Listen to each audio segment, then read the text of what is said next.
नमस्कार दोस्तों। आज की इस रोमांचक कहानी में आप सभी का स्वागत है। एक लड़का पोस्टिंग पर मुंबई गया तो कंपनी से मिले घर की देखभाल एक आदमी और एक लड़की करती थी। रोशन का अपना कोई नहीं था। जैसे तैसे करके उसने पढ़ाई पूरी की। रोशन की अभी शादी नहीं हुई थी। पहली पोस्टिंग मुंबई में मिली। धारावी इलाके में उसकी कंपनी का वेयर हाउस बनाना है। बस उस काम को शुरू करने के लिए कंपनी ने उसकी पोस्टिंग यहाँ की है। रोशन मुंबई एयरपोर्ट से टैक्सी लेकर शहर से बाहर बने कंपनी के गेस्ट हाउस में पहुंचा। वह एक फार्म हाउस के अंदर बना हुआ एक बहुत बड़ा बंगला था। वहां केवल एक चौकीदार बाहर बने क्वार्टर में रहता था। चौकीदार गाड़ी की आवाज सुनकर बाहर आया और रोशन को नमस्ते करके उसका सामान लेकर अंदर चला गया। कंपनी की साइट पास में ही थी तो रोशन बिना रुके चौकीदार के साथ लेकर उस टैक्सी से साइट पर चला गया। साइट पर काम तो बंद था, पर कंपनी का एक स्टाफ और ठेकेदार मौजूद था।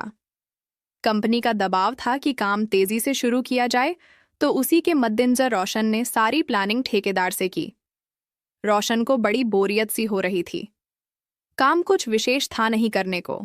उसने चौकीदार को कुछ रुपए दिए कि वह घरवाली से पूछकर चाय नाश्ते का और कुछ रसोई का सामान लाकर रख दे।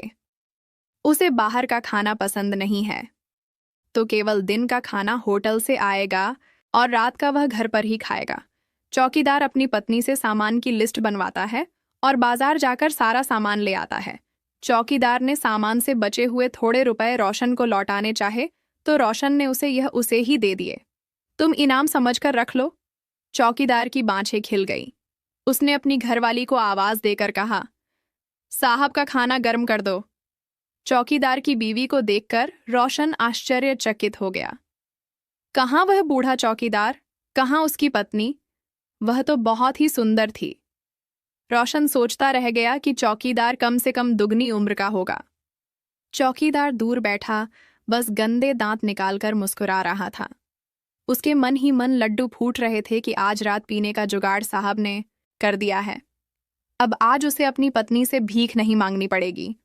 काव्या ने रोशन को कॉफी देते हुए पूछा कि रात को क्या खाएंगे बता दें ताकि वह बाजार से सामान ले आए। काव्या ने फिर अपने पति से कहा, मैं बाजार जाकर सामान ले आती हूँ। तो उसने कहा, तुम यहीं रुको, हमें बता दो, हम लाकर दे देते हैं। रोशन ने काव्या को कुछ रुपए दे दिए कि रसोई का सामान तुम अपनी मर्जी से मंगाती रहना और जब रुपए खत्म हो जाए तब और ले लेना। काव्या बहुत खुश हो गई। इतना विश्वास उसे 1 साल बाद किसी से मिला। उसने अपने पति को लिस्ट बनाकर दे दिया और उसे सख्ती से कहा, इन पैसों का मुझे हिसाब देना है, अपनी दारू मत ले आना। इससे तो उसका पति हंसते हुए बोला, उसका इंतजाम तो साहब ने पहले ही कर दिया है। रोशन ने काव्या से पूछा, क्या तुम्हारा पति रोज पीता है और तुम इतनी सभ्य और साफ सुथरी इसके घर कैसे आ गई? काव्या धीरे से बोली, साहब नसीब में जो लिखा होता है वही मिलता है। उसकी आवाज भर आई थी।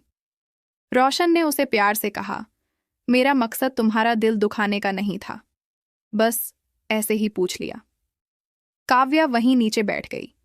रोशन ने उसे बहुत कहा कि कुर्सी पर बैठ जाओ, पर वह नहीं बैठी। कहने लगी, साहब अब आदत छूट गई है।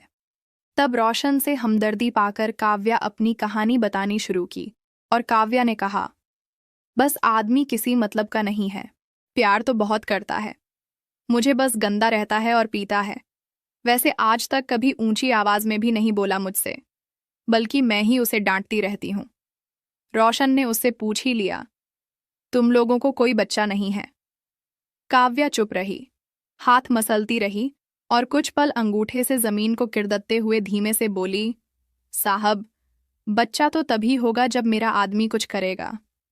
उसके बाद का उसके बस का कुछ नहीं है। पर मुझे अपनी सुरक्षा के लिए किसी खूंटे से तो बंधा होना जरूरी था। मैं अकेली जान कहाँ जाती।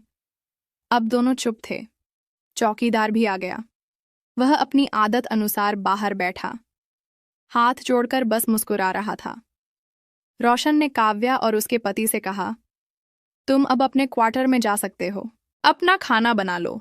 मैं खाना 9 बजे करीब खाता हूँ, तो सुबह जो खाना होटल से आया था वह बचा था।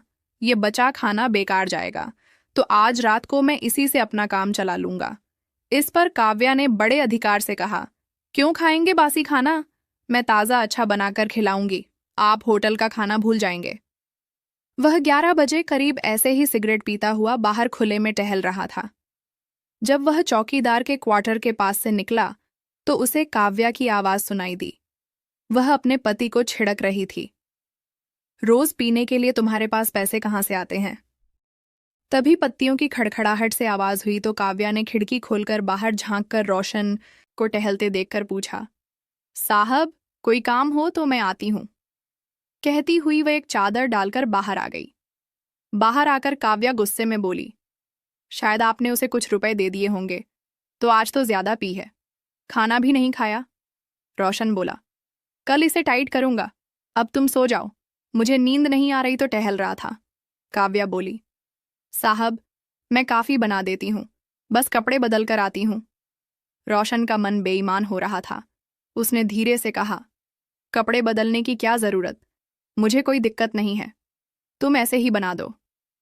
काव्या की चादर उलझ रही थी तो रोशन ने उससे कहा, मुझे कोई फर्क नहीं पड़ता, तुम चाहो तो चादर हटाकर आराम से बना लो। कॉफी। मैं रूम में हूं। तब रोशन ने किसी बहाने से अंदर जाकर देखा तो काव्या किसी स्कूल की लड़की जैसी लग रही थी। रोशन का मन डोल गया और उसने अपने मन को समझाया कि यह गलत है। रोशन ने उससे पूछा, तुम्हारी काफी कहाँ है? तो उसने कहा, मैं नहीं पीती, पर काव्या बहुत खुश थी। इसी तरह 15-25 दिन निकल गए। एक दिन रोशन की आंख खुली तो देखा काव्या सफाई कर चुकी है और वह बाहर आकर लान में बैठ गया। काव्या उसे चाय पकड़ाते हुए बोली, साहब, आप होटल का खाना मत मंगाइए, मैं बहुत बढ़िया खाना बनाकर भेज दिया करूंगी। रोशन ने हंसते हुए चौकीदार से कहा, तुम्हें इतनी अच्छी बीवी कहाँ से मिली? राजेश ने उससे कहा, अब तुम शराब छोड़ दो वरना नौकरी खत्म। मैं काव्या को रख लूंगा तुम्हारी जगह, फिर तुम घर का चौका बर्तन करना।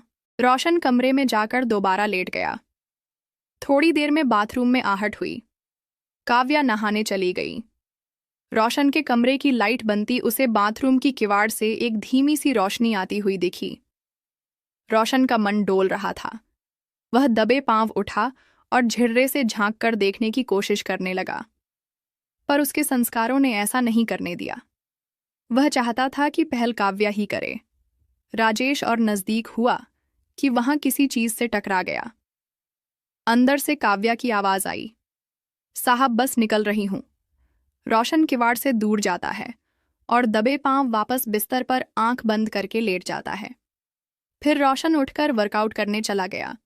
उसने निगाह घुमाई तो देखा काव्या उसे मुस्कुराते हुए घूर रही थी।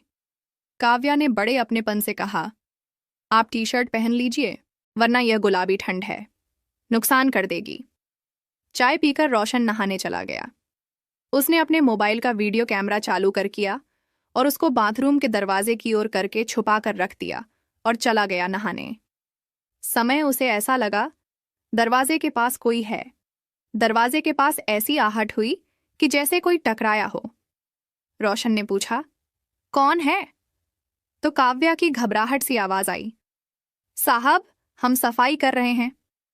रोशन ने सोचा कि सफाई तो इसने सुबह ही कर ली थी। रोशन ने सबसे पहले मोबाइल चेक किया। उसकी बाँछ खिल गई यह देखकर कि काव्या पूरे समय झिल्री में आंख लगाए उसे नहाते हुए देख रही थी।